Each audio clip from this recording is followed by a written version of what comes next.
essa parte agora, para nós encerrarmos, nós vamos buscar na oração, ao final. Deixa eu tirar algumas dúvidas que as pessoas me procuraram, né? Eu não entrei muito nos detalhes sobre os anjos e as hierarquias, porque na verdade eu citei essa parte, né? A intenção não era aprofundar, mas já que ficou dúvida, não custa nada tirá-las. Se lembra que eu dei o exemplo, né? Que uma pessoa seja a mais digna ou a mais pecadora, sempre é ser humano. Ser humano é a natureza, né? E a natureza não muda, embora mude a dignidade do ser. Então, me perguntaram, né? Então, esta hierarquia dos anjos existe entre os demônios? Sim, é a mesma. É a mesma. Caíram anjos de todas as hierarquias. Caíram vários espíritos, né? Vários seres de todas as hierarquias. Então, caíram anjos, caíram principados, caíram potestades, caíram serafins, né? Caíram virtudes. E o que mudou? Mudou a direção que a natureza deles, para a qual a natureza deles foi criada. Inclusive tem orações antigas que dizem que o príncipe dos demônios é o antigo serafim, seria um serafim, que foi feito para o louvor e hoje é o grande blasfemador, né? Na proporção que ele poderia louvar, hoje ele blasfema, né? O grande serafim. Mas você encontra na Escritura, por exemplo, nas cartas de Paulo, lá na carta aos Colossenses, tem uma parte que o texto exalta os principados e as potestades, porque todos foram feitos por ele, sejam principados, sejam potestades. Então, o texto está afirmando principados e potestades celestiais. Só que na carta aos Efésios, capítulo 6, o mesmo Paulo diz assim: não é contra a carne e o sangue que devemos lutar, mas contra principados e potestades que estão nos ares. Então veja, existem principados e potestades celestiais que não caíram, e existem principados e potestades demoníacas, entendeu? É a mesma hierarquia, eles não mudaram o que eles são, eles mudaram a finalidade. Eles se perverteram, mas continuam sendo o que eram, porque eles foram criados assim, certo? É outra coisa, quando eu cito esse texto, não é contra a carne e o sangue que devemos lutar, a palavra que está lá no grego, carne e sangue, não é sarx, é soma. Então Paulo diz assim, não é contra o corpo de alguém, não é contra as pessoas que você deve lutar, mas é contra o demônio que sugere para que as pessoas pequem contra você. Vocês percebem que a carne é a grande matéria-prima do demônio. Então o demônio ele só teve um trabalho lá no princípio: nos fazer tornarmos-nos seres carnais. Agora é simples para ele. Ele só precisa sugerir ao ser humano que fique na carne, que permaneça na carne, que obedeça à carne. As sugestões do demônio vão todas na esteira da carne, né? Muitas pessoas depois também vieram me perguntar sobre a oração. Que tipo de oração ou verbalização o demônio pode entender? Qualquer uma, menos a oração em línguas e a oração interior, oração mental, oração interior, ele não pode conhecer. E a oração em línguas também ele não pode conhecer. Agora, qualquer outra forma de oração, em português, chinês, coreano, tupi, xiximeca, karateca, tudo ele pode conhecer. Se você balbuciar, ele pode conhecer. Se você mover os lábios, ele pode conhecer. Ele é astuto. Ele é astuto. E o resto ele pode deduzir. Por que eu falei do deduzir? Porque, às vezes, ele pode sugerir uma informação. Nós sabemos que, na medida em que a pessoa vai abrindo docilidade, né, às sugestões do demônio, ela pode, inclusive, progredir nessas sugestões. Da forma como nós podemos progredir nas inspirações do Espírito. Tem pessoas que têm dons de ciência, dons de profecia aguçadíssimos, porque progridem na intimidade com o Espírito Santo, não é? Então, também existem pessoas em cultos pagãos, não vamos falar sobre as outras doutrinas aqui, é um exemplo que eu quero dar.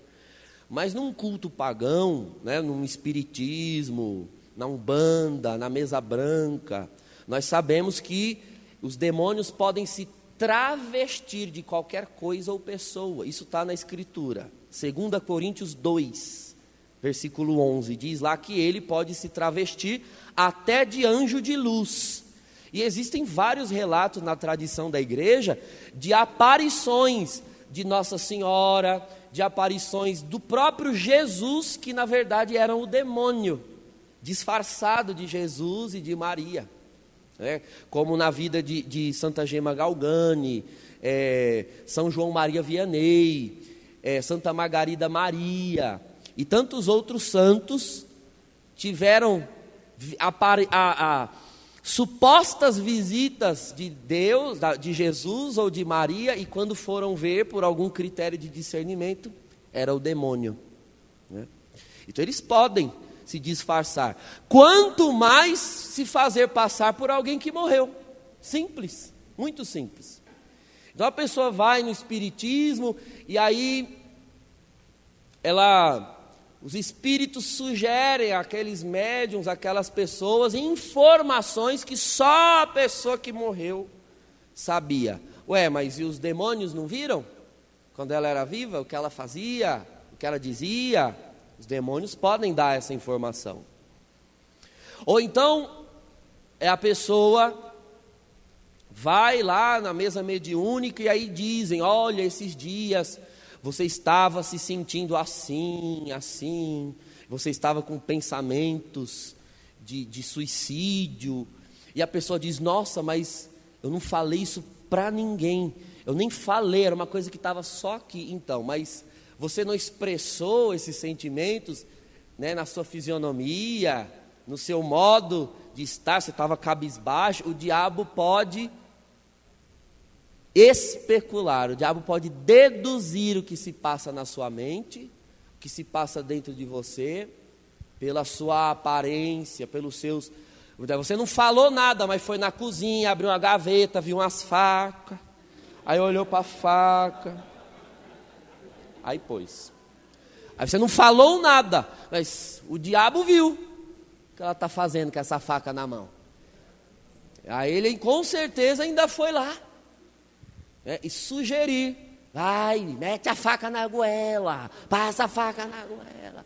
Porque ele pode sugerir, mas ele não pode lhe forçar, né? O demônio, ele não pode forçar nenhum contato com o ser humano além daquele permitido por Deus. Além daquele permitido por Deus. Então, qualquer atividade do demônio, seja ela a tentação, que é a mais comum, é a ordinária, é o modo predileto do demônio agir, é a tentação.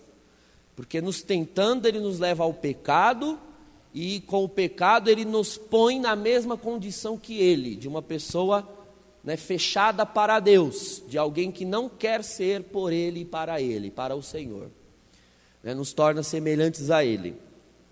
Mas ele pode agir de outras formas também, né? Além da tentação, tem a opressão, que leva a pessoa a vícios, que leva a pessoa a comportamentos mais cronificados, né? A mentira, a falsas doutrinas, o demônio pode oprimir uma pessoa naquilo.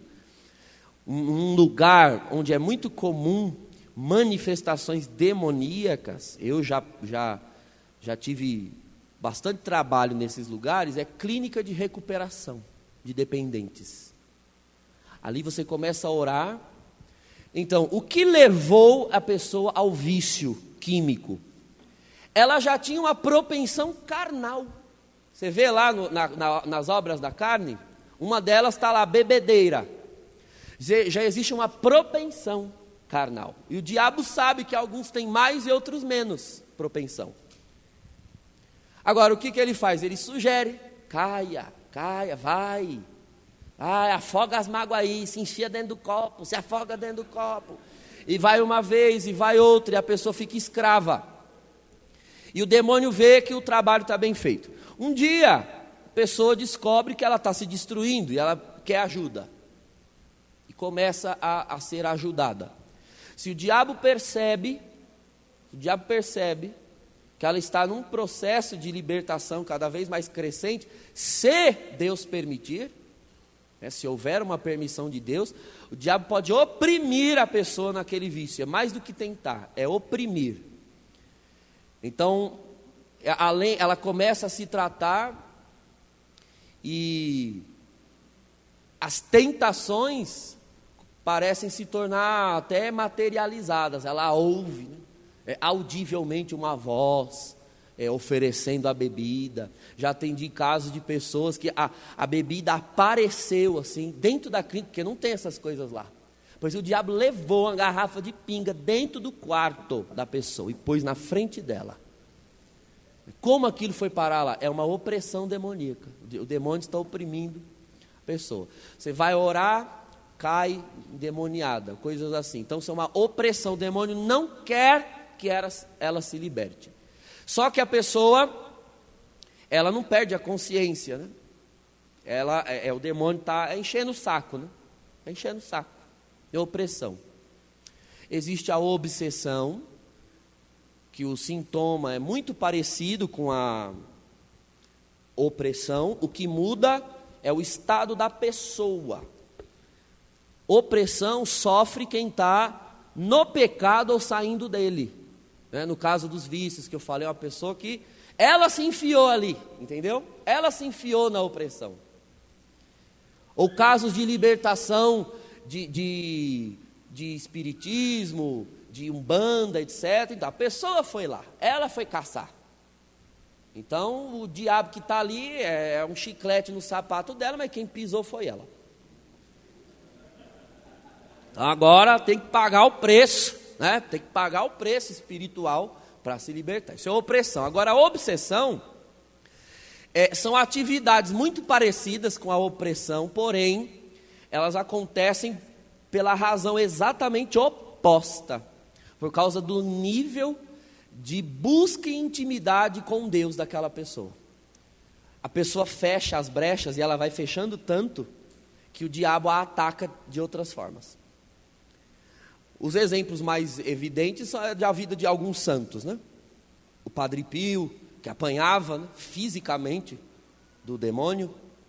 Isso é uma obsessão. O demônio obsedia a pessoa, porque ela é tão santa, que ele fica puto, porque ele tenta daqui, ela não cai, tenta dali, ela não cai. Ela não cai nas tentações, ela resiste. E aí o que ele tenta fazer? Ele agride, para ver se gera nela a blasfêmia ou a dúvida da fé, porque a gente só busca a santidade por amor a Deus, só resiste às tentações por amor a Deus. Aí Deus vai lá e ainda deixa o cão vir me dar uma surra, dá vontade de largar tudo e mandar Deus catar coquinho. Então o demônio obsedia para ver se gera na pessoa uma crise de fé, porque ela começa a achar que não vale a pena, né? E quando os santos resistiam às obsessões, aí a obsessão ou a santidade aumenta, né? Porque é um modo de você amar a Deus, sofrer por causa dele. São João Maria Vianney ficou 20 anos da vida dele, os últimos 20 anos da vida dele tinha que dormir no chão duro, sem travesseiro, sem nada, porque o demônio queimava, tacava fogo em qualquer coisa que ele tentasse deitar. Colchão, cama, pegava fogo. Então ele tinha que dormir no chão, não podia. comida que ele ia se alimentar, as comidas apodreciam assim, na hora. Então ele não tinha o prazer de comer, o prazer de dormir, o diabo tirava. E vários santos. Agora, não pense que é só coisa de santos em grau heróico. É muito mais comum do que vocês pensam. Se é que vários aqui já não fizeram esse tipo de experiência. Você está lá, olha, confessa, comunga, reza. Aí é a bendita do, quanto mais eu rezo, mais assombração me aparece. Então você vai orar, você está bonzinho, aí vai orar, aí começa uma bocejação. O diabo não quer que você ore. Então ele começa a oprimir.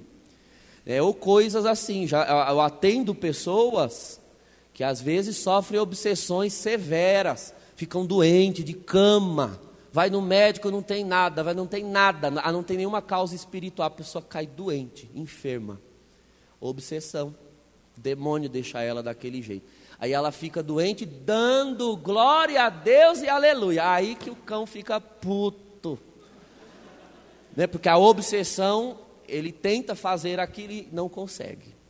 Ou pessoas que acordam de noite com o demônio segurando, ou pessoas que aparecem com manchas, mordidas. Tem uma pessoa que eu atendo que tem muito isso. Toda semana aparece uma mordida, uma marca de unha, mão, aparecem no corpo dela. E eu atendo a pessoa. O que eu faço, padre? Reza, fazer o quê? Tem o que fazer. Não aguento mais, não aguenta mais, então volta para o mundo, volta para o pecado, desgraça. Quem falou para você que ia ser fácil? Mas tá difícil. Tá mesmo, eu sei que tá. Era para ser difícil mesmo. Eu tô cansado. Eu tô cansada. Tá cansado? Então vamos orar para Deus abrir a tua cova. Aí você vai descansar. A irmã Ana conta para nós esse testemunho, que um dia ela pensou em casa, né? Pensou assim, sabe? Se arrumando. Senhor, eu ando tão cansada, meu Deus. E foi para a oração. Aí lá, Deus tomou a boca de uma serva de Deus. Eis que hoje tu disseste para mim que está cansada. Tu está cansada, então amanhã mesmo eu abro a tua cova. Irmão. Saiu na profecia. Lá em Osasco. Na hora mesmo ela, não, Senhor, eu não estou mais cansada.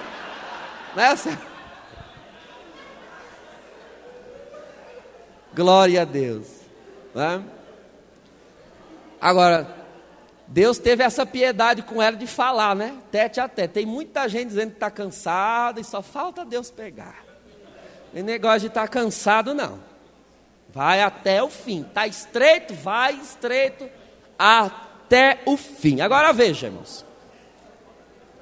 Vamos adiante. Irmãos, uma pessoa na carne, ela é isso que nós vimos, né?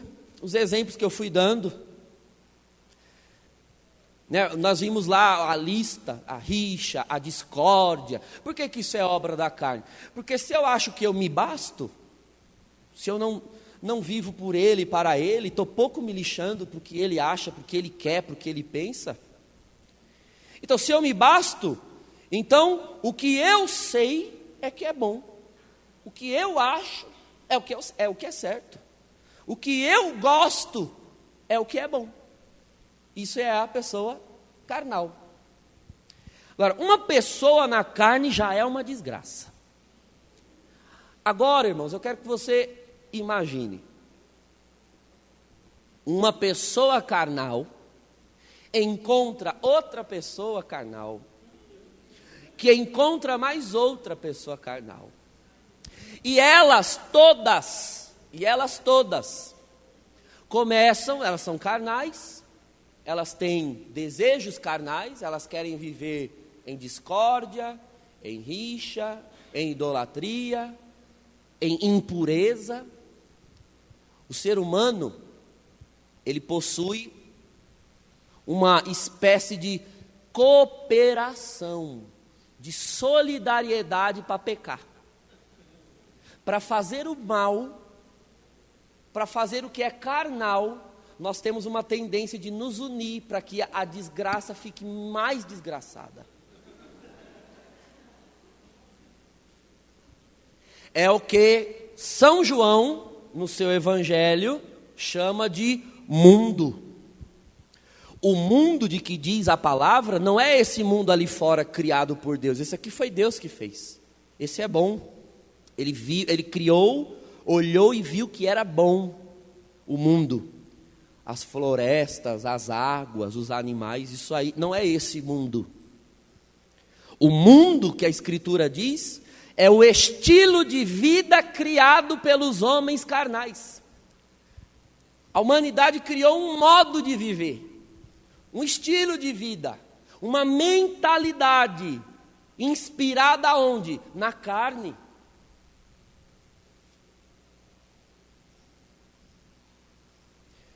O mundo, portanto, não é uma realidade que a gente vê assim fácil na nossa cara e a gente combate. Não é fácil assim. O mundo, não dá para dizer que o mundo está aqui ou o mundo está ali. Se tiver duas pessoas carnais num lugar, o que elas fizerem ali, o que elas deliberarem, o que elas conversarem, aquilo é mundo.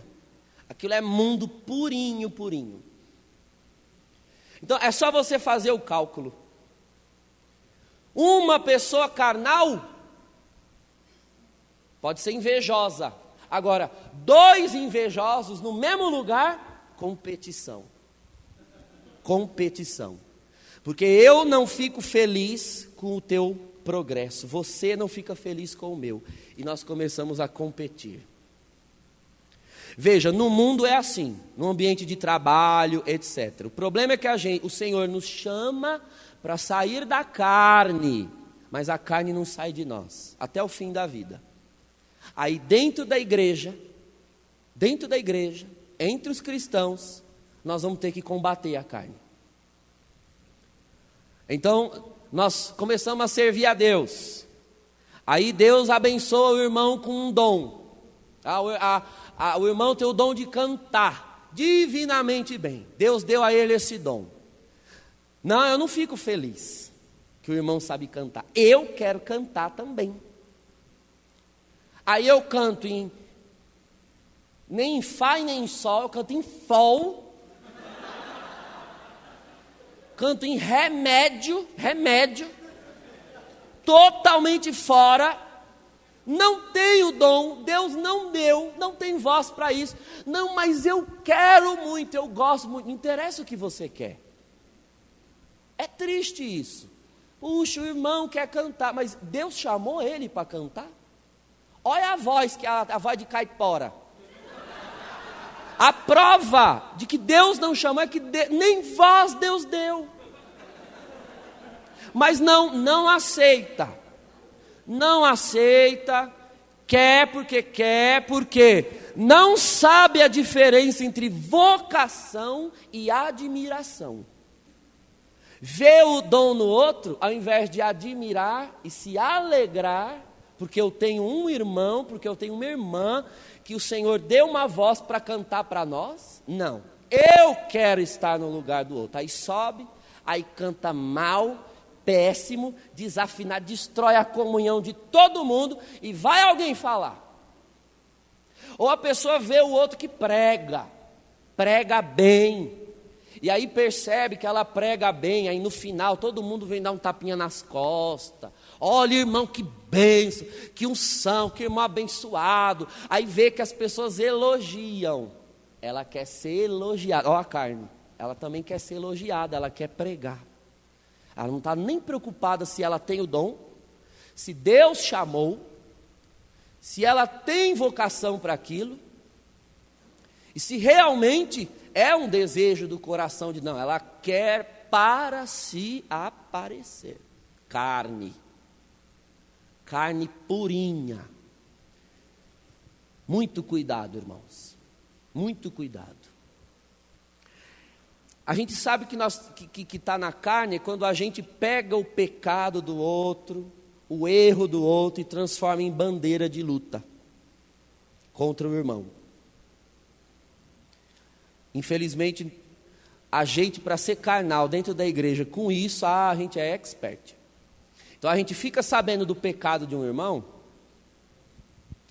sei lá, fiquei sabendo que o irmão caiu em adultério, que a mulher dele contou para mim, e o casamento está em crise. Ah, pronto. A infernet que há entre nós, todo mundo está sabendo, em pouco tempo. O pecado do outro, a fraqueza do outro. Aí desmoraliza o irmão, humilha o irmão. Isso é o quê? Isso é mundo dentro da igreja. É um mundo dentro de nós. Porque não é essa a atitude do homem espiritual, a mulher espiritual. O homem espiritual, a mulher espiritual, vai agir diferente. Vocês se lembram que Noé, quando terminou o dilúvio, ele entrou numa crise e se embriagou. Está lá no livro do Gênesis. De um dia que ele entrou numa crise, porque era um fardo muito grande a missão que Deus deu a ele. A Escritura diz que depois que a arca se fechou, o anjo do Senhor fechou a arca pelo lado de fora. E as pessoas começaram a bater na arca, querendo entrar, querendo ser salvas. E por que Deus fechou a arca pelo lado de fora? Porque Deus estava salvando Noé justamente porque Noé tinha bom coração. E Deus sabia que se ele não fechasse a arca pelo lado de fora, Noé ia abrir a arca para o povo entrar. Então Deus fechou e Noé querendo abrir a arca e o povo batendo, e Noé não conseguia abrir. Isso deixou Noé em depressão, deixou Noé em crise. E quando o dilúvio cessou, dentro da tenda, um dia ele chapou o caneco. Bebeu, e diz lá a Escritura que ele ficou nu. Ficou nu, maior vexame. Servo de Deus, beber e ficar nu. Aí entrou o filho mais velho, carnal, chamado Cã. Era o cão. O cão entrou lá, viu o pai naquela situação, saiu dizendo para todo mundo fora da tenda. Papel de palhaço, né? Cã conseguiu, é a maior fofoca da história, porque ele conseguiu contar para o mundo inteiro o pecado do pai, que o mundo inteiro eram os dois irmãos, a mãe e as mulheres, as 3 mulheres, o mundo inteiro. É o padroeiro da fofoca, Cã. São Cã do cão. É o exemplo de ser humano carnal, né? Se valer da queda do outro, né? Subir usando a queda do outro como degrau de autopromoção. Aí vieram os outros 2 filhos. Diz lá a Escritura que os 2 filhos pegaram o manto do pai, viram mais ou menos onde o pai estava e foram de costas, para não ver a nudez do pai, e cobrir o pai. Nós temos muito Cã dentro da igreja e pouco dos outros filhos. E ver a nudez do irmão e cobrir a nudez do irmão. Proteger o irmão, amar o irmão. Isso não é carnal, que a carne não faz isso.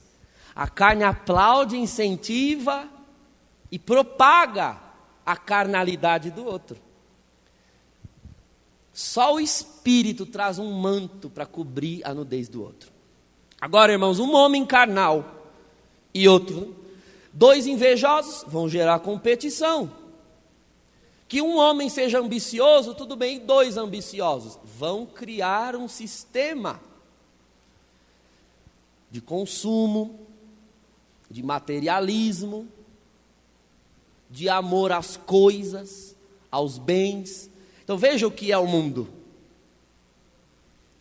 Existem aqueles no mundo que querem o poder, o dinheiro, o ter. E o que é que eles vão usar para conseguir o dinheiro, né, para alimentar a carne deles? Eles vão aproveitar da carne dos outros. Vou voltar ao exemplo dos meus sobrinhos que eu dei. Os carnais que vendem, sabem que tem uns carnalzinhos que quer ter e que vai atazanar o pai e a mãe. Aí eles fabricam, fazem marca, fazem propaganda, para vender. Porque eles são carnais e querem dinheiro. E quem é que cai na propaganda? Os outros carnais que querem ter. Que compram a ideia de que o supérfluo é essencial. Porque o mundo faz isso. O mundo cria a ideia de que o supérfluo é essencial, vende a ideia. Aí a carnaiada toda compra junto. O mundo não quer ver os filhos de Deus povoando o céu, enchendo o céu de famílias, propagando. Imagina, a pior desgraça que seria para o mundo é os cristãos fazerem outros cristãos. É a pior desgraça para o mundo. Isso acabaria com o mundo.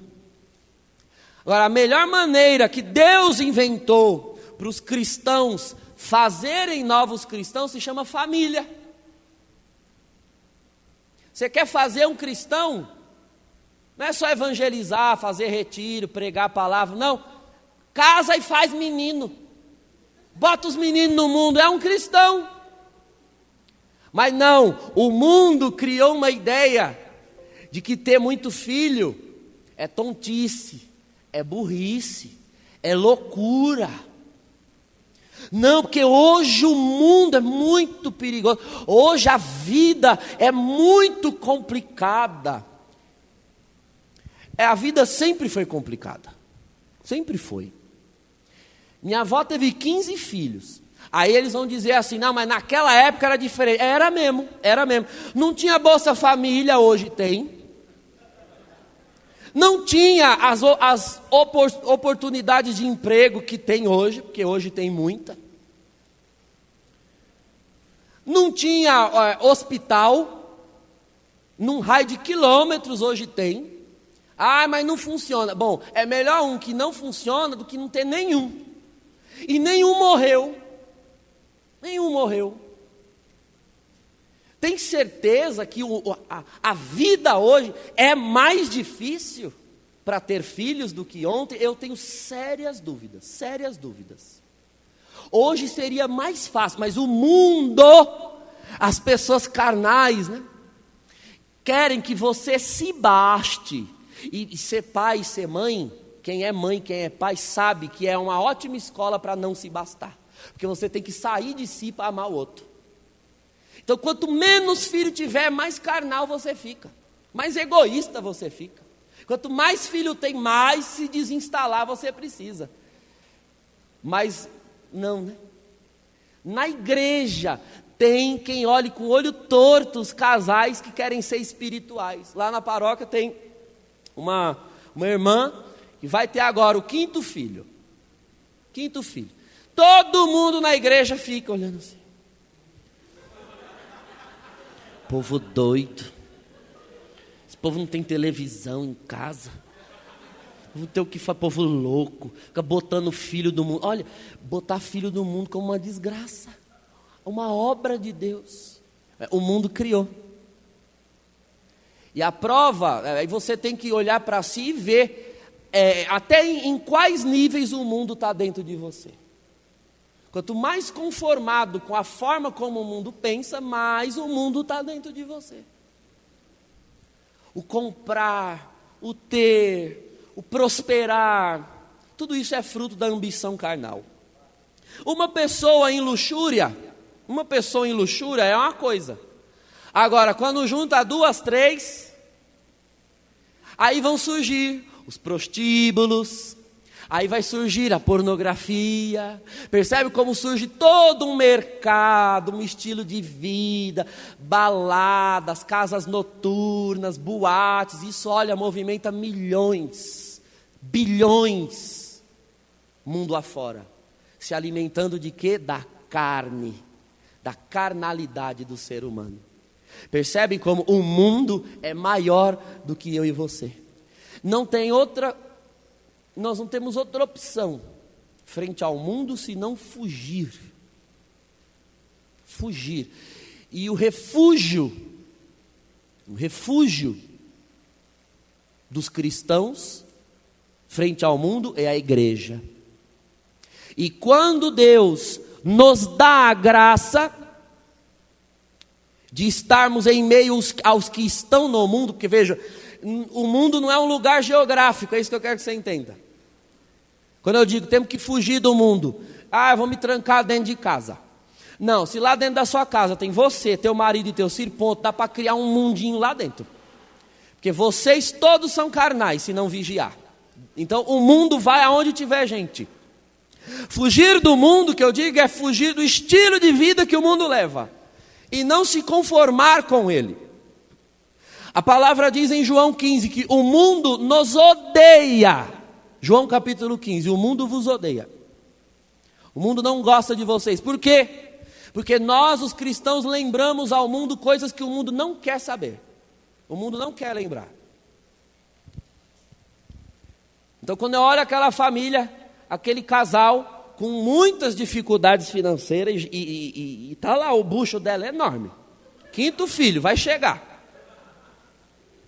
E eu me lembro que eu os conheci quando eles tinham ainda o 2º filho, né? Aí nasceu o 3º, nasceu o 4º, e sempre que nasce, eles vão à igreja e eles usam a frase com o filho no colo. Como nós podemos viver até hoje sem você? Olhando para o filho, né? Quer dizer, cada filho é um filho. E é uma alegria tão grande para o pai, que depois que o filho nasce, ele olha para si próprio e diz, como eu pude viver até hoje sem você, meu filho? Porque eu te amo já tanto, que é como se eu tivesse nascido para que eu amasse você. Lindo aquilo. O mundo olha para aquilo, eu acho que o mundo tem ódio daquilo, tem pavor. Os médicos então, que os médicos adoram castrar, mutilar os homens e as mulheres. Você ia fazer uma pergunta, irmão? Pode fazer.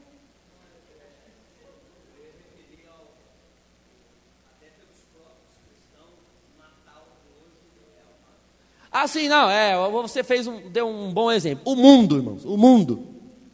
Qual é o critério do mundo? A carne. Por isso que eu comecei do demônio para a carne, agora eu estou no mundo. Nós estamos tudo no mundo agora. O mundo, ele não tem critérios espirituais para ler nada, nada. Então o mundo, quando ele olhar para nós, para os cristãos e para tudo que é dos cristãos, o mundo lê de forma carnal. Então ele deu o exemplo do Natal, né? O Natal que é uma festa cristã e o mundo celebra, se apropria. Agora, o que é o Natal para o mundo? Coisas da carne. Pega as obras da carne e você vai ler. É noite para se embebedar, é noite para curtir a idolatria, né? A idolatria uns dos outros, a idolatria do sexo, a idolatria da depravação, do funk, que vai ter de gente, comendo solto no funk, no Natal. Quer dizer, na verdade, o mundo não tem critério de nada, que o critério do mundo é a carne, eles leem a partir da carne, o que interessa é a carne. Aí você vai falar por exemplo, tem uma coisa que me irrita, é quando vão padres na mídia, e aí aquelas entrevistas, os entrevistadores vão perguntar coisas da nossa fé para o padre. Eu não posso ir num programa desse, que eu vou na apresentadora, eu fico carnal na hora. Por exemplo, uma coisa que eles adoram perguntar é sobre o celibato dos padres, né? Dificilmente vai um padre na mídia para não perguntarem. Mas como é que você faz? Eu não faço. Não faço.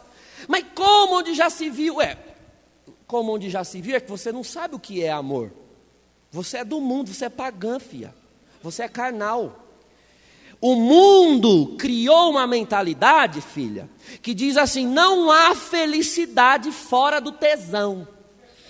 Fora do tesão. O mundo diz isso. O mundo. Só que eu tenho que te dizer uma coisa, não foi o mundo que criou você, Deus criou você. Não foi o mundo. Só que o mundo criou uma ideia, você acredita nessa ideia, e de acordo com o seu critério mundano, ninguém pode ser feliz sem sexo. Pois eu estou aqui na sua frente dizendo para você, eu sou feliz. Tem sexo. Eu sou feliz. Aí eu pergunto para você, ela vai olhar para mim e vai dizer: nossa, que lindo. Não. Ela vai pensar, ela pode até não dizer por educação, ela vai dizer: é um retardado. Eu duvido, esse povo cristão é tudo falso, tudo hipócrita. Não adianta, gente, o mundo vos odeia. O mundo nos odeia. Não pense que a gente vai ser simpático ao mundo. Jesus disse isso 2000 anos atrás e hoje está pior. Não vai mudar. Muda quando uma alma no mundo enxerga a sua própria miséria e pede ajuda. Quando ela pede ajuda, a gente propõe o evangelho. E aí nós vamos pescando almas do mundo. Pescando. Mas não pense que nós vamos mudar o mundo assim, da noite para o dia, porque se isso fosse óbvio, Cristo mesmo teria feito no seu tempo na terra e não fez. Há uma estratégia de salvação conhecida somente por Deus. Então, infelizmente, irmãos, não queira que os que estão no mundo compreendam as coisas do Espírito, porque não vão compreender. E que aceitem as coisas do Espírito, porque não vão aceitar. E aqui eu quero falar sobre o nosso combate pessoal ao demônio, à carne e ao mundo.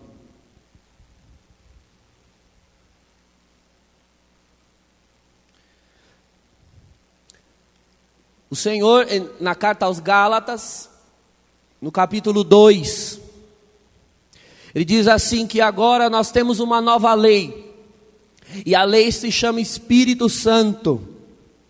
Ou seja, Deus tem uma vontade eterna, Deus tem um desígnio eterno, um plano eterno, que Ele já tinha quando criou todas as coisas.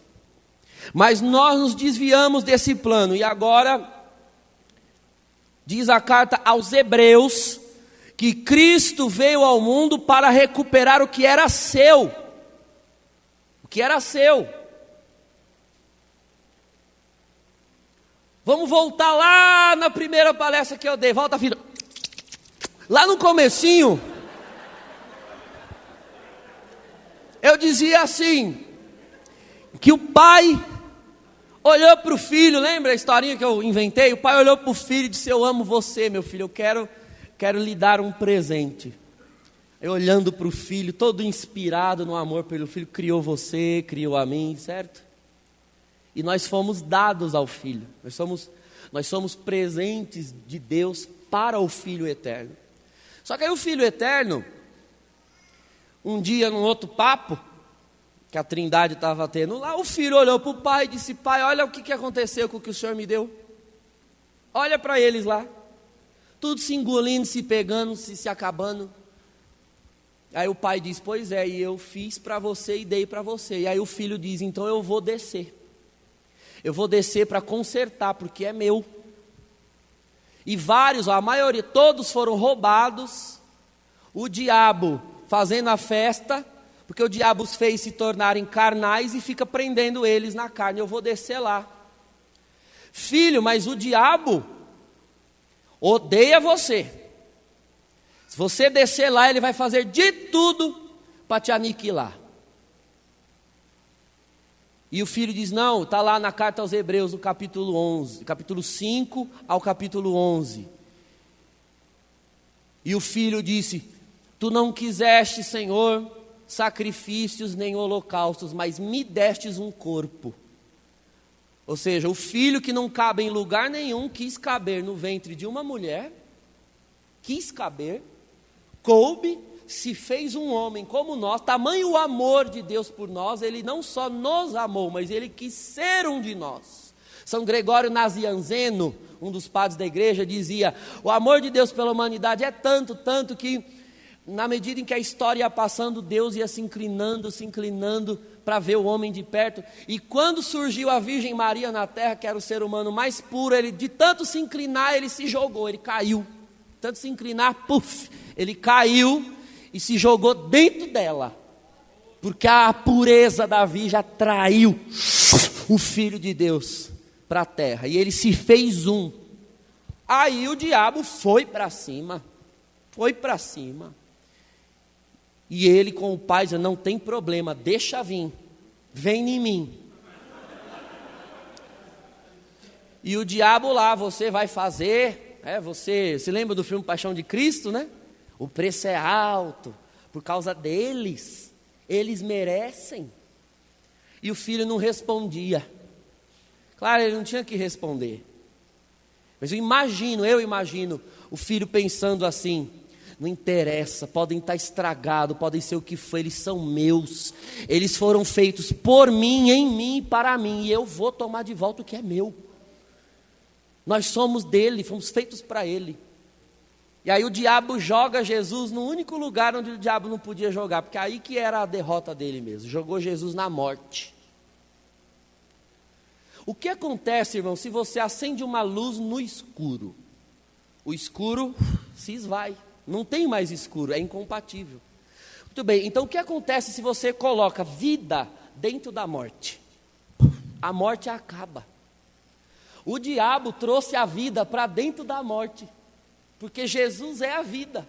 E quando Jesus entra na morte, a morte já era. Aí o cão fica puto e puto para sempre. Porque era o único aliado que ele tinha, era a morte. Para nos prender no desespero.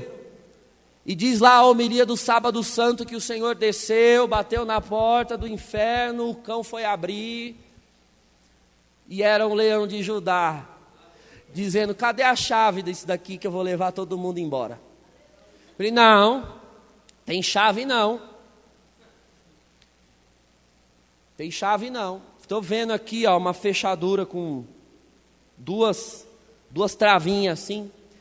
Pois é então. Eu não tenho essa chave. Aí o leão de Judá tira das costas, pois eu tenho. E tira a cruz ensanguentada, enfia na porta, gira e tira todo mundo lá de dentro. Santo Agostinho dizia, Jesus é a morte da morte na morte. Jesus mata a morte dentro dela. Vem em mim. Porque Jesus escolhe morrer, na verdade Jesus escolhe nos amar. Nos amar. E ele estava pronto para receber o que tivesse que receber por amor de nós. Então Jesus não foi atrás da cruz, a cruz veio até Jesus, mas quando veio, ele a aceitou como um ato de amor a nós. E ele, que é um Deus todo espírito, adquiriu um corpo, uma carne corpórea. E o que é que ele faz com essa carne? Ele crucifica esta carne por amor de nós. Ou seja, para ele ser em nós e para nós, ele se crucifica. Pois bem, se Jesus é o caminho ao Pai, para voltarmos ao Éden, para voltarmos ao paraíso, para entrarmos lá no paraíso, no céu, precisamos passar pelo caminho dele. Agora, irmãos, já era, nós já nos tornamos seres carnais. Só tem uma receita, só tem um remédio para nós deixarmos de ser carnais e podermos voltar ao paraíso. A mesma cruz de Jesus. A mesma cruz, não tem outro caminho. A cruz, o crucificar a carne é o único remédio dado pelo Espírito de Deus à humanidade. Você sabe a gravidade de uma doença em proporção ao remédio, ao tratamento que se dá a ela. Você pode estar olhando aqui para mim agora, de repente, e não identificar nenhuma doença em mim. Aí suponhamos que eu pego um comprimido de Dorflex e tomo, você vê eu tomando. O que é que você pode deduzir? Que tipo de dor ou doença eu posso estar? Tem dor de cabeça? Dor muscular? Percebe? Um Dorflex diz a você que eu devo ter algo de errado, mas nada além disso, uma dor de cabeça, uma dor muscular, nada mais grave, certo? O remédio revela, de certa maneira, a proporção da doença, se é grave ou não. Se você me visse sentado numa maca de hospital, tomando quimioterapia, o que é que você diria que eu tenho? Câncer. Eu não preciso te dizer o que é que eu tenho, mas dependendo do remédio que eu tenho que tomar, dependendo do remédio que é receitado, você deduz imediatamente a gravidade da doença. Muito bem. Qual o tamanho do pecado? Qual é o tamanho da carne? Qual é o tamanho do estrago que o mundo faz, que o diabo faz, que a carne faz? Quando eu digo para você, quando a Escritura diz para você, que o único remédio para curar isso é a morte cruenta e sangrenta do próprio Deus na terra. A coisa é muito feia. Para o remédio ser esse, basta que você meça a proporção. Para o remédio ter sido a morte no Calvário, é porque a doença era grave. Muito grave. Nós merecíamos isso. Nós merecíamos o inferno. É o que a Escritura diz. Nós nascemos merecedores do inferno. Cristo veio nos salvar, para nos dar o que nós não merecíamos. Então, irmãos, não é que a gente nasce numa condição neutra, e aí a gente escolhe aqui na terra se vai para o céu ou para o inferno. Não, é pior do que isso. A gente nasce condenado ao inferno. Todo ser humano já nasce condenado. Diz lá o Evangelho: quem crer e for batizado será salvo, né? Está conjugado no futuro. Quem crer e for batizado será salvo. Quem não crer, aí não diz será condenado, diz já está condenado. Pode pegar lá. Quem crer e for batizado será salvo. Quem não crer já é condenado. Ou seja, nós já nascemos condenados. Agora a opção é a seguinte: você quer ficar na condenação ou você quer sair e ser salvo? Entende? É como se o médico viesse a uma aldeia e todo mundo estivesse infectado com uma doença. Todo mundo. Todos já estão doentes e vão morrer daquilo. Aí o médico chega com um antídoto e diz: eu tenho aqui o antídoto.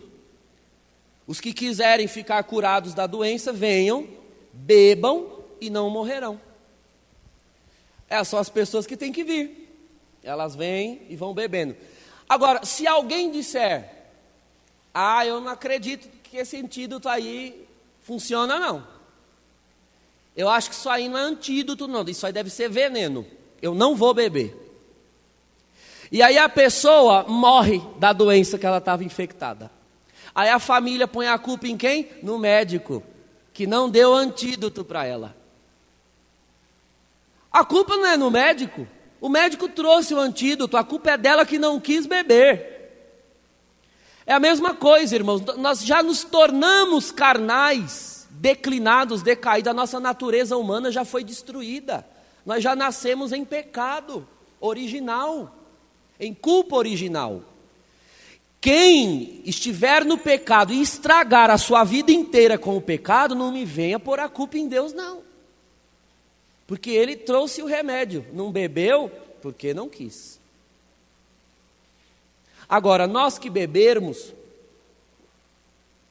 o remédio, recebemos o seu Espírito. Então, o que é o Espírito Santo em nós, irmãos? O Espírito Santo em nós gera o que está lá em João capítulo 16, o convencimento do pecado. O Espírito Santo mostra ao coração do homem as consequências eternas do seu pecado. E procure se lembrar de quando você foi batizado com o Espírito Santo. A maioria de nós, acredito que a maioria de nós tenha feito a experiência da graça imediata do Espírito. Por exemplo, eu era do Candomblé, quando eu fui batizado no Espírito Santo. Eu, Padre Douglas Pinheiro Lima, RG 3948716, eu aqui. Eu estava no Candomblé. E eu gostava do Candomblé. Eu gostava. Eu não saí de lá porque eu fui decepcionado, ou porque eu fui frustrado, ou porque alguma coisa lá me repeliu e eu quis vir para a igreja. Não, eu era feliz lá. Eu gostava de lá. Porém, o Espírito Santo veio e me batizou. E no momento em que eu recebi o batismo no Espírito, eu olhei para o Candomblé e vi o Candomblé como Cristo vê. Entende? A minha visão mudou. Então a coisa era boa, mas era boa para a minha carnalidade. Mas eu vi que aquilo me traria condenação. Não fui feito para aquilo, não fui criado para aquilo. Eu fui criado por Ele e para Ele, aquele que estava me batizando com o Espírito Santo. E eu não tive outra opção, eu fui seduzido. E aquilo que era bom para mim, que eu julgava bom para mim, eu troquei por aquilo que era melhor. Por um bem muito maior, e nunca mais voltei. Está na palavra, João 16, o Espírito convencerá do pecado. Não está escrito lá que o Espírito tirará todas as inclinações ao pecado. Não, o Espírito convence do pecado. Ou seja, o Espírito faz com que nós saibamos o que é pecado e o que não é. E nós, irmãos, quando temos o Espírito Santo, compreendemos que o pecado vai muito mais além do que o que é bom ou mal. Porque, tenta imaginar alguém do mundo. O pessoal do mundo, eles têm um conceito de bem e mal. Por exemplo, a pessoa mais pagã do mundo, bem pagã, tenta imaginar alguém lá, sei lá, da sua família, às vezes é até um filho, um amigo, pagão de tudo, é nóia, é zicado, e não vai em igreja, ainda te xinga porque você vai, e só quer beber, fumar, cair, levantar, sabe, uma pessoa bem pagã. Ela tem uma ideia de bom e mal. Por exemplo, ela deve concordar que matar é algo mal. Pode ser, dependendo do nível de paganismo, né, não sei, pode ser que ela ache que também que roubar é algo mal. Existe um senso de bom ou de mal. Agora, eu duvido, você não vai encontrar um pagão que diga assim, não, fornicação é algo mal. Não, todo pagão fornica. Todo pagão. Eles não veem problema nenhum. Porque para eles não existe sequer um matrimônio. Matrimônio é um valor cristão. Então, tanto faz. Estou aqui, estou beijando na boca, vucu-vucu, aqui subiu uma química, vamos largar a brasa. Para o mundo isso é normal. Você não vai ouvir um pagão dizer que masturbação é algo mal. A ciência vai dizer que é algo bom, saudável. Ensinam na escola isso. Ensinam os jovens. É um estilo de vida. É um prazer. Então veja, o mundo tem uma noção de bom e mal, mas o mundo não tem uma noção de pecado. Pecado é uma realidade muito mais profunda. Porque o mundo acha que o certo e o errado é apenas aquilo que faz um mal para ele e para o outro. Mas nós sabemos que pecado não é só aquilo que faz mal para mim e para o outro. Pecado é aquilo que me afasta de Deus e afasta Deus de mim. E que desagrada a Deus. Pecado tem como parâmetro Deus, não os homens. Porque que matar o outro seja não só um mal, mas um pecado, isso é óbvio. Porque faz mal ao outro. E mancha a minha consciência. Mas para nós, irmãos, Matar é muito mais do que um crime social. É um pecado.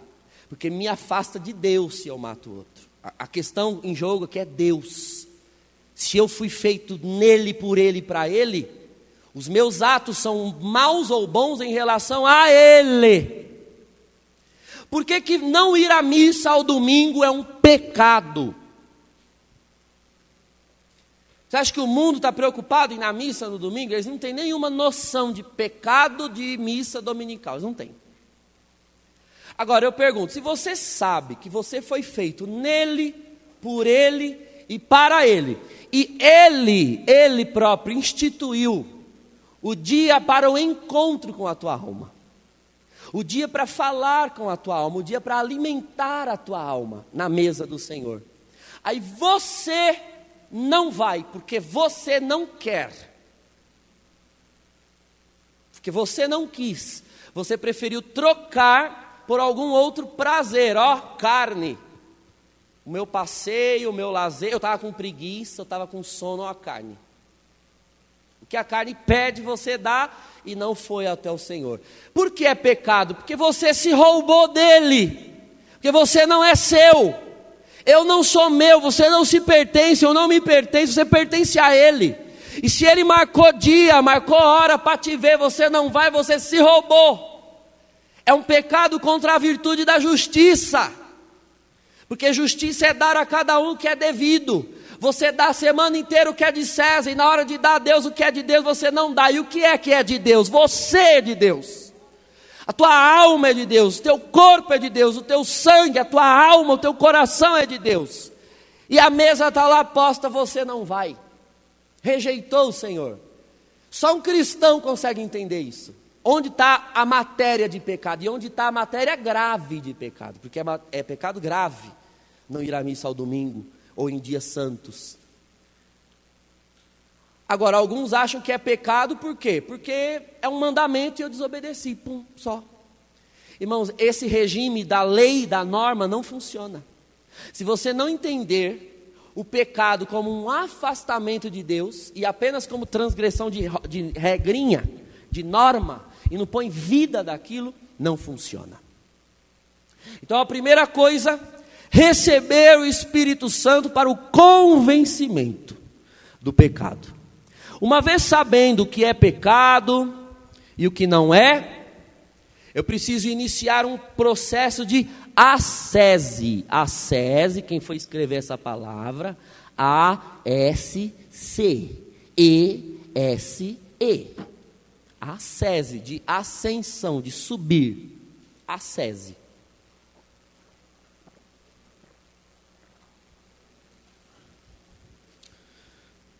Ascese. Se fala pouco hoje em ascese cristã. Essa era uma palavra muito usada nos 4 primeiros séculos da igreja. Os padres da igreja falavam muito de ascese. Esse corpo aqui, irmãos, ele foi desviado pelo pecado. Então esse corpo aqui, essa carne, esse coração aqui, esse coração, essa cabeça, isso tudo aqui é um saco de burrice diante de Deus.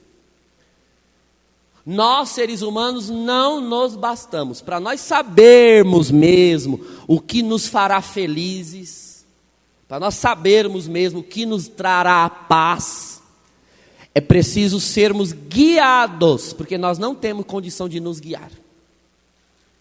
Eu preciso deixar que este Jesus, que é caminho, me governe. Nós damos um nome a isso na experiência de oração, que é o senhorio de Jesus. Ninguém será feliz fora do senhorio de Jesus.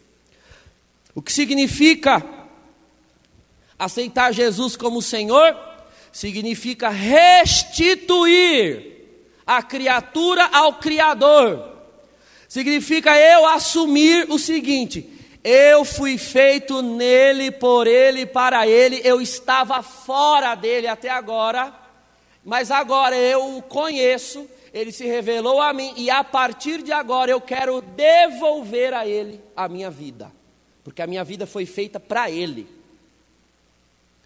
Irmãos, isso é lindo. Isso é lindo no dia do retiro, ou do seminário de vida no Espírito. A pessoa chora, baba, espuma, se joga no chão, fica apaixonada por Jesus. Ela dá a vida para Jesus todinha no atacado e pega de volta no varejo. Vai pegando. Nós somos expertos nisso. Dar a vida no atacado e tomar de volta no varejo. A gente vai na igreja e entrega, né? Senhor, eu sou teu, minha vida é tua. Todinha tua, Senhor. Aí você chega em casa.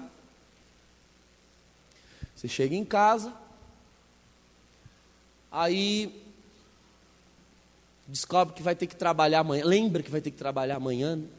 Aí isso te deixa em crise. Aí você vai tomar uma pinga para esquecer, para afogar. Já tomou um pedaço da sua vida de volta, né? O pedaço que dizia respeito à sobriedade. Aí o marido, a mulher ou o filho diz alguma coisa e você, pá, dá uma patada. Foi para acordar vocês.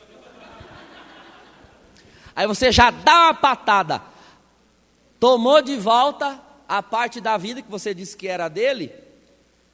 Mas, sobriedade, eu pego de volta. Aí agora, relacionamentos familiares, eu pego de volta. Né, para eu falar do jeito que eu quero, do jeito que eu gosto. Aí você chega amanhã no trabalho, aí a pessoa da mesa do lado ali esquece uma moeda de R$1, você está com vontade de mastigar um chiclete. Você vai lá, R$1, uma moedinha, depois eu devolvo, vai lá e pega. Pega, furta. Depois eu devolvo. Já tomou de volta outra parte da vida, que era a parte que dizia respeito à honestidade. Quer ver, da noite de hoje até amanhã, de amanhã, já tomou de volta 3 pedaços da própria vida. Chega o fim da semana, você já tomou a vida todinha de volta, da mão dele. Por isso que tem vida de alguns que Deus não consegue governar. Porque eles entregam a vida na mão de Deus, Deus nem fecha a mão, Deus deixa aberta, esperando ele pegar de volta. Alguns Deus fica olhando, esperando aqui. Você vai deixar aqui mesmo? Ou vai tomar de volta de novo? Senhor, não, minha vida é tua. Aí a sua nora ou a sua sogra diz lá umas coisas, você fica doida com ela. Aí você vai lá, xinga, odeia, tem rancor, não quer visitar, não quer ir na casa dela, porque você não se dá, evita todo mundo que lhe causa constrangimento. Não, tomou de volta a vida na mão. Jesus mandou perdoar e você quer guardar rancor. Não está na mão dele. Sinto muito, Jesus não é o seu Senhor. Você não faz o que ele manda. Irmãos, abre lá um trecho de Apocalipse 3, que eu quero ler, você entender o que significa ascese. Todos nós conhecemos Apocalipse 3. Aliás, Apocalipse 2, perdão. Apocalipse 2. A carta à igreja de Éfeso.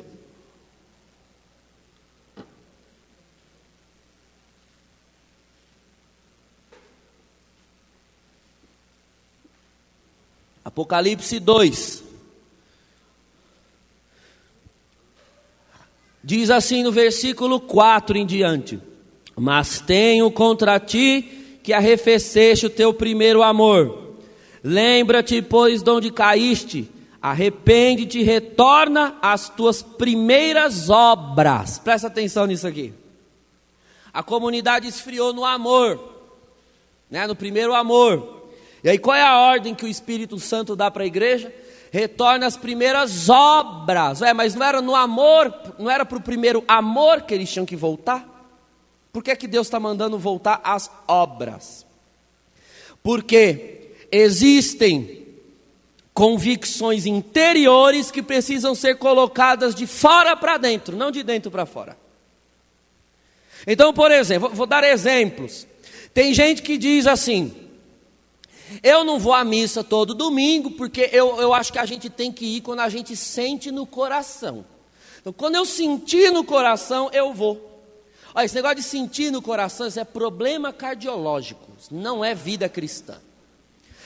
Eu acho que a gente tem que fazer quando vem assim no nosso coração. Meu filho, para com esse negócio de coração, que o teu coração é burro. Quanta gente se perdeu na vida porque ouviu o coração. Não tem negócio de ouvir, cristão não ouve o coração, cristão ouve a palavra. Cristão não ouve a voz do coração, cristão ouve a voz do Espírito Santo. Cristão não segue o coração, cristão segue a doutrina. Porque o seu coração é burro. Se você seguir o teu coração, ele vai te enfiar em cada enrascada. Ele vai te enfiar em cada relacionamento. Ele vai te enfiar em cada buraco. Não obedeça o seu coração. Obedeça a Deus. Aí as pessoas não perdoam.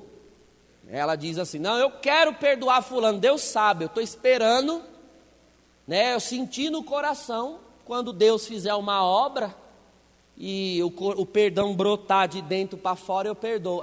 Vai ficar esperando. Olha, você vai ficar esperando o desejo de ir à missa brotar de dentro para fora. Você vai ficar esperando o perdão brotar de dentro para fora. Você vai ficar esperando, porque não é esse o caminho é a ascese.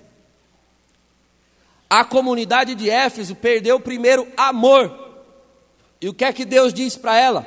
Volte a fazer o que você fazia primeiro. Começa a fazer. Quando você estiver fazendo, aí o amor vai voltar. Não é o primeiro amor que volta e ele gera as primeiras obras. Deus está dizendo, volte às primeiras obras, e as primeiras obras vão ressuscitar o primeiro amor. Primeiro você faz, e ao fazer, o teu fazer gera a realidade. Deixa eu contar uma história, para exemplificar isso. São Francisco de Assis, logo que ele se converteu, ele foi batizado ali com o Espírito Santo, se converteu, estava apaixonado por Jesus, porque no começo tudo é lindo, né? No começo brota mesmo de dentro para fora, é a chamada graça imediata. Eu lembro que ninguém precisava mandar eu ir para a missa no domingo, era o contrário, o padre precisava me mandar para fora da igreja, que se não deixasse eu não saía de lá. No comecinho, né? No comecinho é uma beleza. Só que aí Deus vai retirando aquela graça inicial para nos educar na ascese. Francisco de Assis um dia percebeu que ele tinha muito nojo, de pessoas com lepra. E realmente é uma doença, né, a hanseníase, quando ela está avançada, ela deixa a pessoa num estado, é uma pessoa em decomposição, viva. E São Francisco tinha asco, nojo de leprosos. E no tempo dele, século XIII, era muito comum. Não tinha tratamento e cura como tem hoje a hanseníase. E um dia ele vai à igreja, na missa, e ouve o evangelho dos leprosos. Jesus os curou, Jesus os amou. Aí São Francisco entende o que o Espírito Santo estava dizendo. Vá amar os leprosos, você não pode ter nojo deles. Coitado. Aí São Francisco disse, e agora, Senhor, o que eu vou fazer? Eu tenho nojo deles, o Senhor sabe que eu tenho, não tenho o que fazer. E aí ele sabia que o caminho para a santidade é a ascese. Como Francisco começou a ascese dele, ele se autodeterminou, primeiro leproso que eu ver, eu vou abraçar ele. Foi só ele pensar, né, que Deus adora essas coisas. Foi ele pensar, aí lá vem o leproso. Sem orelha, sem nariz, sem boca, tudo caído. Pois ele vai, abraça o leproso, beija o leproso. E o leproso chora muito, fica feliz, agradece São Francisco. Deus lhe abençoe. Há muitos anos eu não sei o que é um abraço, ninguém chega perto de mim, ninguém gosta de mim. Chorou, agradeceu, foi embora. O que São Francisco fez? Correu para trás de uma árvore para vomitar, de nojo. Ele teve nojo. Quem visse São Francisco abraçando o leproso ia dizer, olha aqui, homem virtuoso, né? Que dom de Deus. Ele estava morrendo de nojo. Ele foi vomitar. E o que é que ele fez? Vomitou e chorou copiosamente. Chorou, chorou, chorou, porque ele tem um nojo, mas ele gostaria de não ter. Ele disse: Senhor, me ajuda. Eu quero educar essa parte em mim. E aí ele sentiu Jesus falar com ele: pois virão outros leprosos, abrace todos os que você vê. Aí ele abraçou o segundo, vomitou de novo. Abraçou o terceiro, vomitou de novo. Abraçou o quarto, aí ele só enguiou. No Ceará a gente chama enguiar. Mas não sai nada. Acho que já tinha vomitado tudo. Não tinha mais nada para pôr para fora. No quinto ele enguiou de novo. No sexto, no sétimo, tinha nojo, mas já não tinha a ânsia. No oitavo tinha nojo, mas não tinha ânsia. Está percebendo? Onde foi que São Francisco morreu? Aos 46 anos. Numa gruta, cuidando de leprosos. Cercado de leprosos. E morreu com lepra. Ele tinha nojo daquilo. Mas ele entendeu que a ascese cristã consiste em repetir um ato revelado por Deus, repetir o ato, até que o ato de tão repetido, ele se torna um hábito. E o hábito bem incrustado tem um nome, se chama virtude. A virtude, irmãos, tem essa palavra, esse nome, virtus em latim significa força. É a força de Deus que vem em mim me ajudar a fazer força. Mas não tem virtude sem força. E ninguém vai chegar à virtude sem força. Ele aprendeu a amar o leproso, mas até amar teve que ter muito nojo. E ele teve que engolir o nojo. E é assim que se aprende a virtude. Quando você levanta de manhã, você tem duas escolhas. Ou você vira para o lado e dorme mais 5 minutos. Ou você levanta por amor a Deus e vai orar. A sua carne vai dizer: vira para o lado mais 5 minutos. Só que você sabe que você é um cristão, você não é um bicho do mato, para levantar assim, já sair e tomar um banho e comer, e vai para o trabalho, e como se não tivesse um Deus, não tivesse o olho da providência sobre a tua vida. Minha avó que dizia: bicho do mato, rezem, levanta e não reza. Se comporta, é um animal. Um animal. Você acha que é óbvio assim que a vida de oração ela sai de dentro da gente escorregando, fluindo? Se você não pagar o preço, não tiver ascese, não vira hábito, e sem hábito não vira virtude. Tem que se obrigar. Quando eu falo sobre o perdão para as pessoas, eu lembro que o perdão também só se aprende com ascese. Não, eu perdoei fulano, ela lá e eu aqui. Sinto muito, isso aí não é perdão. Não é perdão. Encare a pessoa que precisa ser perdoada como os leprosos de São Francisco. Você quer matar ela. Quer matar. Aí lá vem ela. O que você vai fazer? Você vai abraçar bonitinho. Vai dar um beijinho no rosto. Aí ela vai olhar para você assim, ó. E você vai olhar para ela assim, ó. Por dentro, você quer matar. Já está uma R15 apontada para ela. Por dentro. Engole a R15. Aí você olha para mim: não, padre, que eu não sou falsa. Consigo ser falsa. Sua anta. Deixa eu explicar para você a diferença entre falsidade e disciplina. Falsidade é quando eu finjo ser alguém que eu não sou para obter um proveito. Obter um proveito. Então vamos supor, ele é muito rico, então eu me aproximo, eu quero ser amigo, tapinha nas costas, vou visitar, dou presentinho. Mas não é porque eu quero amá-lo, não. É porque eu quero me aproveitar da riqueza dele. Então, isso é falsidade. É quando eu quero lá na frente, demonstrar ou mostrar de alguma forma aquilo que realmente eu sou. Quer dizer, eu finjo ser algo sem nenhum desejo de me tornar aquilo que eu estou fingindo, entendeu? Pessoa falsa, ela finge e ela vai fingir mesmo pro resto da vida. Ela não quer ser aquilo que ela está fingindo. Ela mente e ela sabe que está mentindo. Isso é falsidade, isso é a hipocrisia. Perdoar dessa forma que eu estou dizendo não é falsidade. Me diz, o que é que você ganha?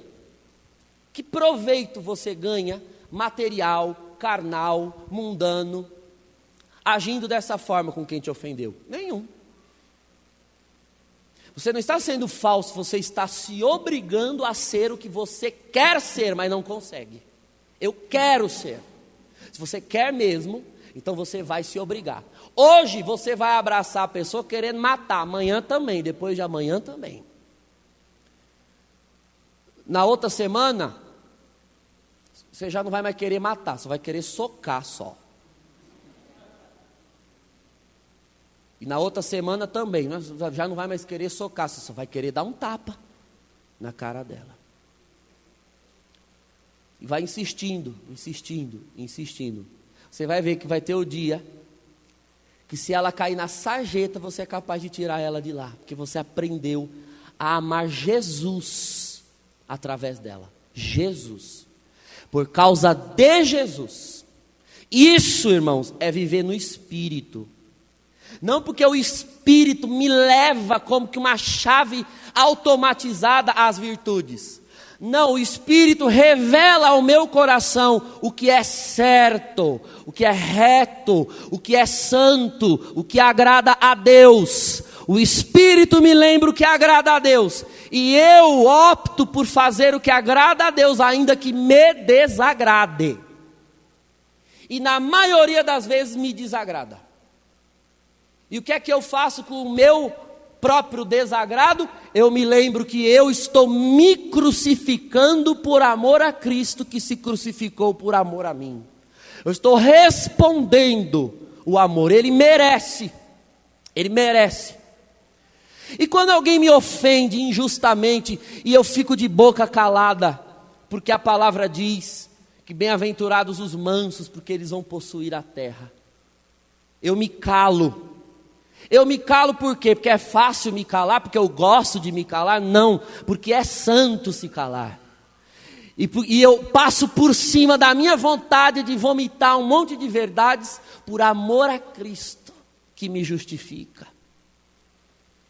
E outra, eu consigo me calar porque eu paro um momento para me lembrar que lá no começo, desde o princípio, eu merecia o inferno. Para quem merecia o inferno, o desaforo de alguém já está ótimo.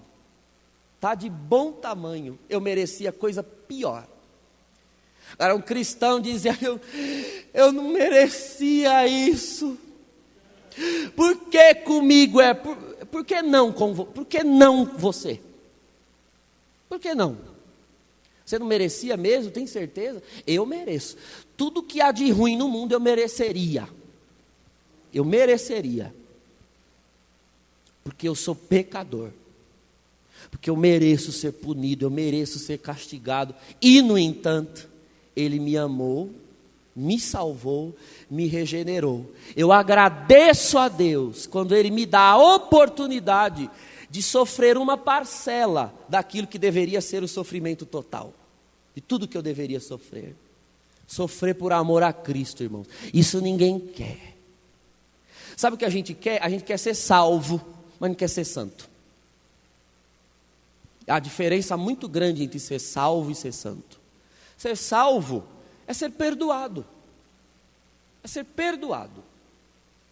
Não estar mais nos próprios pecados. Só que a salvação, irmãos, é o salário mínimo de Deus. É o salário mínimo. Se você receber a salvação, ótimo. Para o inferno você não vai. Mas a questão não é essa. A questão não é não ir para o inferno. É muito pouco. Você foi criado por Ele e para Ele. Você foi criado para amar a Ele. E é muito triste ver quando um católico ele se contenta com o salário mínimo. O que é o salário mínimo? É fazer o mínimo necessário, porque o resto não precisa.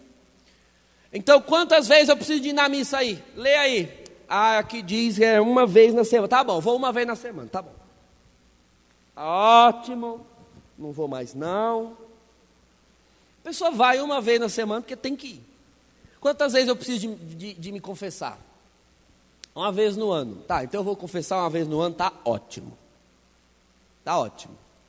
Percebe, a pessoa que ela se contenta em fazer o mínimo.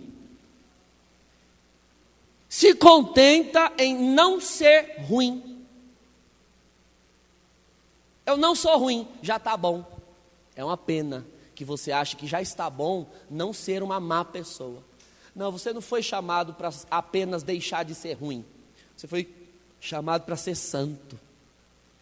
Para dar a mais. E agora faz sentido a palavra que nós lemos antes do almoço. De Mateus 5. Se o teu irmão pedir uma túnica, dá a túnica e dá a capa junto. Vai dar tudo logo para ele. Vai dar. Precisava? Não precisava. Mas quem ama não se preocupa com o mínimo necessário. Quem ama faz mais do que o que precisa. Muito mais. O que precisa para manter um namoro quando os dois se amam? Bom, se encontrando ali, mandando as mensagens de WhatsApp, dando um beijo na boca, tá ótimo. Só que você ama. Aí você manda chocolate, manda flor, leva para passear, vai fazendo um monte de coisa. Precisa? Precisar não precisa, mas não é uma questão de necessidade, é uma questão de amor. Quem ama supera o mínimo necessário. Por isso Gálatas capítulo 2 diz, nós não somos mais escravos da lei. Nós agora estamos sob o poder do Espírito. Por quê? Porque a lei diz uma coisa. Só que o Espírito Santo em nós nos faz cumprir a lei e ir além dela. A lei diz não matar, pois o cristão não só não mata, como ainda promove vida e sai fazendo vida. Ele casa, bota um monte de vida no mundo, um monte de moleque no mundo, é contra tudo que atente à vida. A lei diz assim, não furtarás, não roubarás. Essa lei nem existe para nós, porque além de não roubar, a gente ainda dá tudo o que tem. Não era isso os primeiros cristãos? Vendiam tudo e punham aos pés dos apóstolos e dava. Eu não preciso de uma lei que me diga que eu não devo roubar, porque eu não tenho apego nenhum aos bens. O Espírito me convenceu. A lei diz assim, ama o teu Deus. Eu não preciso mais dessa lei, que eu amo tanto, tanto, tanto, tanto, que eu estou vendo a hora ele me abrir a porta do sacar, ele mesmo, pum, e me chutar para fora. Vai passear um pouco. De tanto que eu quero estar ali já. Percebe como não existe lei para quem está no Espírito? Porque ele supera a lei. Supera a lei. É para isso que Deus te chamou. Para isso que Deus te elegeu. Fazer mais do que necessário. Às vezes nós estamos orando, né? Estamos orando. Esses dias um padre me perguntou, né? Eles viram eu orando aí numa situação. Ele perguntou, e para rezar precisa disso? Precisa disso tudo? Essa gritaria? Essa bateção de pé? E ficar dando glória a Deus, e aleluia, e precisa disso? Eu falei, não, eu não faço porque precisa, eu faço porque eu amo. É o meu amor. Agora é claro que para você isso é um exagero, porque o seu máximo é o meu mínimo. Mas eu amo. E quem ama, irmãos, para quem ama não tem exagero. Aliás, tudo que se dá é pouco. Tudo que se faz é pouco. todo aleluia, todo glória, toda força, e para amar o irmão. E aí o que o mundo quando vê você se comportando no espírito, o que eles vão fazer? Eles vão te odiar, porque está escrito lá. Viu, irmã, quando você resolver perdoar a uma pessoa, o mundo em volta vai olhar e dizer, você é trouxa, porque depois que ela fez para você, depois do que ela falou para você, agora você fica lá lambendo ela. Lambo. Você é trouxa? Sou trouxa. Você é burro? Sou burra. No dia do juízo nós vamos ver quem foi trouxa. No dia do julgamento nós vamos ver quem foi burra. Eu perdoei, eu escolhi viver no Espírito. E o mundo não gosta de quem vive no Espírito. Você é besta, você fica obedecendo o padre, fica obedecendo o obedeço. Você não tem personalidade? Tem. Você não tem consciência, você tem que fazer o que manda a sua consciência. A minha consciência manda eu obedecer. Porque o Espírito Santo me disse que Cristo fala por meio da sua igreja. Dói? Dói. E o que você faz com essa dor? Aguenta, olha lá. Ele aguentou por mim, eu vou aguentar por ele. Eu quero aguentar por ele. Eu quero. Minha avó, aquela que teve 15 filhos, perdeu 2, com mais de 30 anos de idade, com doenças assim, repentinas. E depois que elas morreram, um tio meu, morto de bêbado, foi um dia jogar na cara da minha avó rezando o terço, e foi dizer, adianta muito ficar rezando para esse Deus, ele roubou 2 filhas tuas. O mundo gosta de zombar de quem está no Espírito. E minha avó disse, não, eu mereceria que se ele levasse todos, eu não reclamaria. A Virgem Maria, que era santa, teve que perder o dela, eu que sou pecadora, não posso perder? Eu posso perder sim. As pessoas, gente na igreja, padece um sofrimento, aí fica, né? Porque eu? Porque comigo? Porque eu? Porque comigo? Deixa eu te perguntar, por que não você? Por que não com você?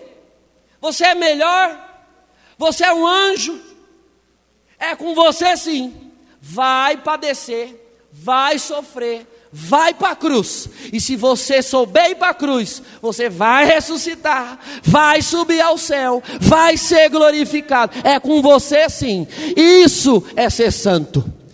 Porque estar com a igreja é muito bonito, mas mais bonito ainda é sofrer com a igreja. E sofrer com o Evangelho. Sofrer com Jesus. E é aqui que é estreito. Nós celebramos há pouco tempo o ano da misericórdia. E foram abertas as portas da misericórdia. Eu lembrava semanalmente aos fiéis, quando iam para a porta santa, aproveitem, a porta da misericórdia é larga, mas a do céu ainda é estreita, porque está escrito lá que é estreita. A porta da misericórdia coloca do mundo para dentro da igreja, mas aqui coloca da igreja no céu. Essa vai ter que fazer um bom regiminho espiritual, senão não passa. Que largura tem a porta do céu? A sua largura. Só entra você, nada e ninguém mais. Nada e ninguém mais. Nós precisamos do Espírito Santo, irmãos, para nos convencer de obedecer o Espírito em nós. Chega de ficar ouvindo a palavra, ouvindo pregação, saber que Deus está falando e não obedecer. Não tem sido difícil ouvir a Deus, difícil tem sido obedecer a Deus. Nós vamos orar, nós vamos ficar.